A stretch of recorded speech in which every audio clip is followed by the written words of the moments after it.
Nigériennes, Nigériens, mes chers concitoyens, l'année 2020 s'achève. J'en ai fait le bilan en même temps que celui de 10 ans de mise en œuvre du programme de Renaissance à l'occasion du message à la nation du 18 décembre dernier. Globalement, ce fut une annus horribilis, une année horrible, surtout sur le plan sanitaire et sécuritaire. Beaucoup d'entre vous, durant cette année, ont perdu des êtres chers, tombés sur le champ d'honneur ou emportés par cette pandémie terrible, la Covid-19. Ce fut une année qui nous a trouvés et a débuté dans le deuil, suite à la disparition de nos soldats à Inates et à Chinagodar, respectivement le 10 décembre 2019 et le 9 janvier 2020. Je suis heureux d'affirmer aujourd'hui que nous sommes sortis de ces désastres par le haut, plus déterminés dans le combat que nous livrons depuis plusieurs années contre le terrorisme et le crime organisé. Nos forces de défense et de sécurité ont relevé la tête. Nous sommes fiers d'elles. Nous sommes fiers de leur courage, de leur professionnalisme, de leur sens élevé du devoir. Déployées sur plusieurs fronts, elles ont apporté la preuve qu'elles sont la colonne vertébrale de l'État. Cette colonne vertébrale, nous l'avons consolidée à travers le doublement des effectifs par rapport à 2010, à travers la formation et l'équipement, notamment des forces spéciales. Pour les 5 prochaines années, l'objectif est de doubler à nouveau les effectifs, de poursuivre leur formation et leur équipement. Le sacrifice de nos martyrs d'Inates, de Chinagodar et d'autres champs de bataille ne sera pas vain. En effet, plaise à Dieu, nous gagnerons ce que les historiens appellent désormais les guerres du Sahel et du bassin du lac Tchad. Je l'ai déjà dit, à l'occasion du message à la nation le 18 décembre dernier, toutes les conditions de la victoire sont réunies. Les capacités nationales sont renforcées, les forces conjointes sont opérationnelles, les alliances sont en place. Toutes ces forces, soumises à un commandement conjoint, ont enregistré d'importantes victoires en 2020.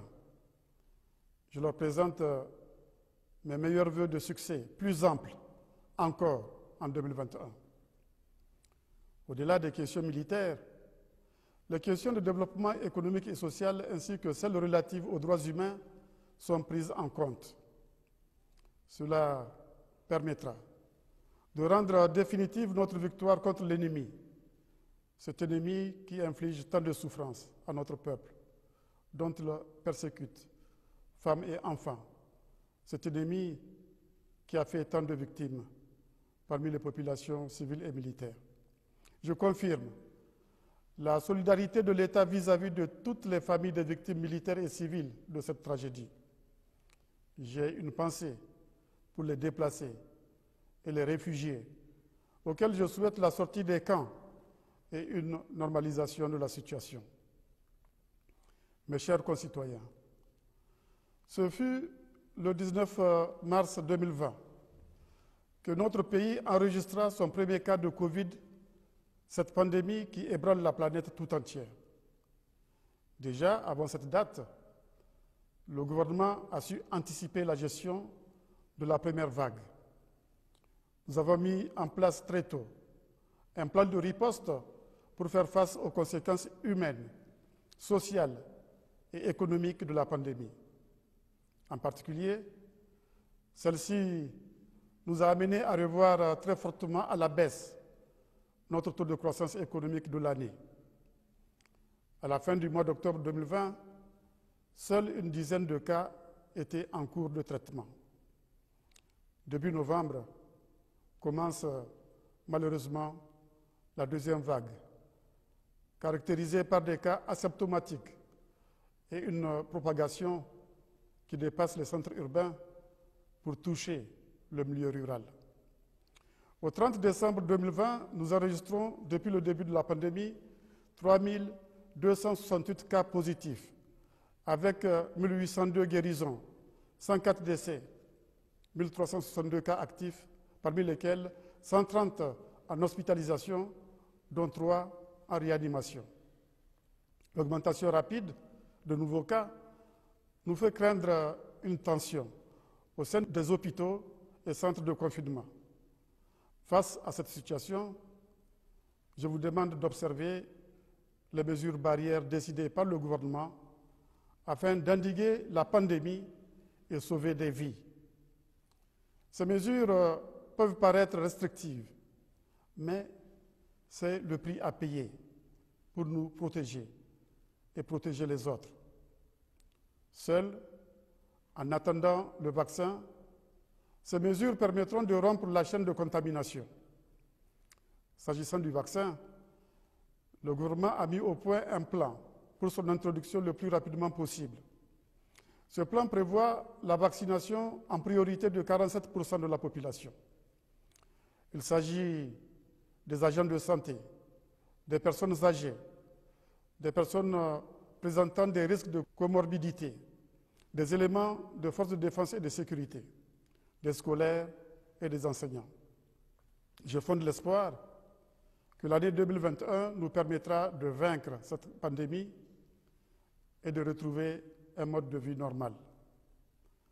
Mes chers concitoyens, l'année 2020 s'achève sur l'organisation de plusieurs scrutins dans notre pays. En effet, vous vous êtes rendus aux urnes le dimanche 13 décembre pour élire vos conseillers municipaux et régionaux et le dimanche 27 décembre pour élire vos députés et le président de la République. Lors de ces deux occasions, vous avez fait preuve de civisme et de maturité politique. Vous étiez sortis nombreux pour accomplir votre devoir civique. Cette nouvelle page de l'histoire démocratique de notre pays est un succès.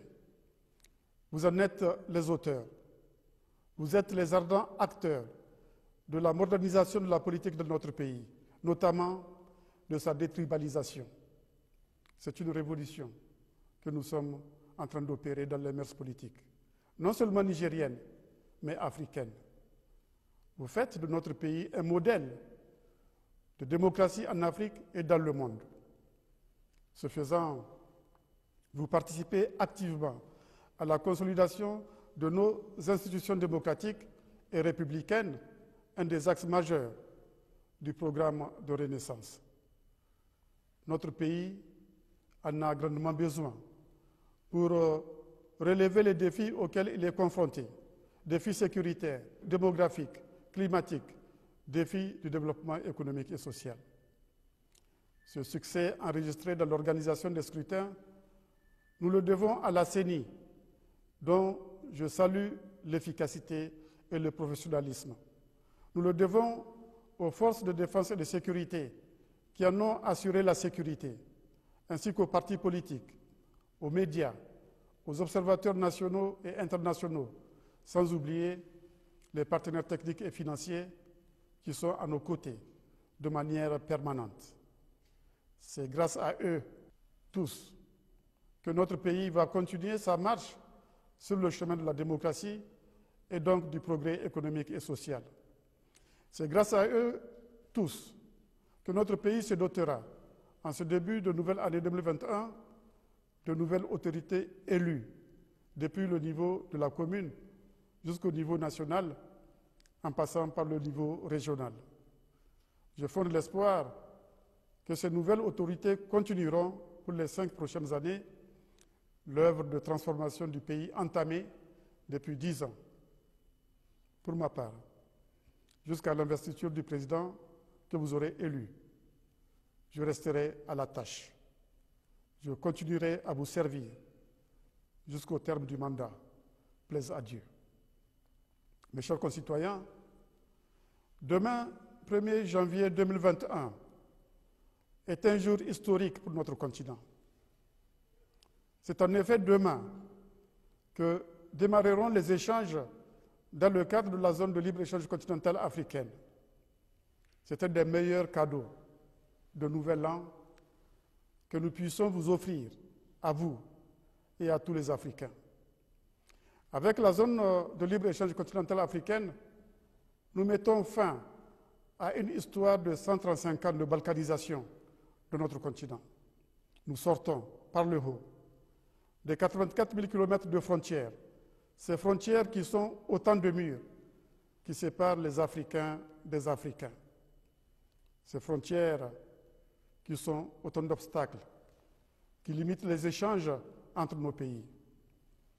Avec les autres projets de l'agenda 2063, nous créons avec cet accord les conditions de transformation de nos matières premières. Nous parviendrons à booster nos économies et à créer des emplois, notamment pour les jeunes. Je suis heureux d'avoir été en votre nom le champion de la négociation de cet accord qui a été signé par 54 pays sur 55 du continent et ratifié par 34. C'est l'accord qui a été négocié, signé et ratifié dans les délais les plus brefs de toute l'histoire de notre organisation continentale. Tous les pays membres de la CEDEAO, sauf 3, l'ont signé et ratifié et sont donc prêts dès demain à sa mise en œuvre. En particulier, notre pays est prêt, mais il doit soutenir des efforts continus pour créer les conditions de la mise en valeur de ses avantages comparatifs, notamment à travers la mise en place d'infrastructures énergétiques, de transport et de télécommunications permettant de réduire les coûts de ces facteurs. C'est ce que nous avons amorcé dans le cadre de la mise en œuvre du programme de Renaissance. J'espère que les prochaines autorités élues poursuivront cet effort dans l'intérêt de notre peuple et de notre continent.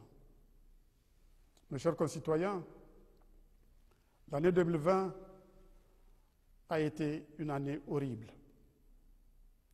Durant cette année, nous avons souffert du terrorisme et du crime organisé.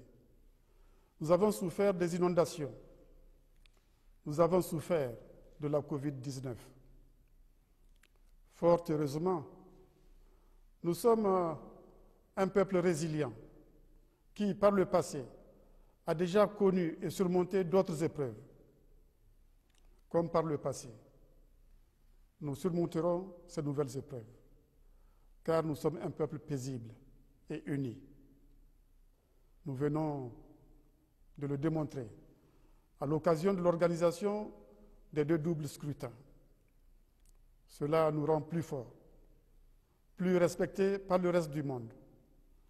Cela nous permet d'envisager l'avenir avec beaucoup d'espoir.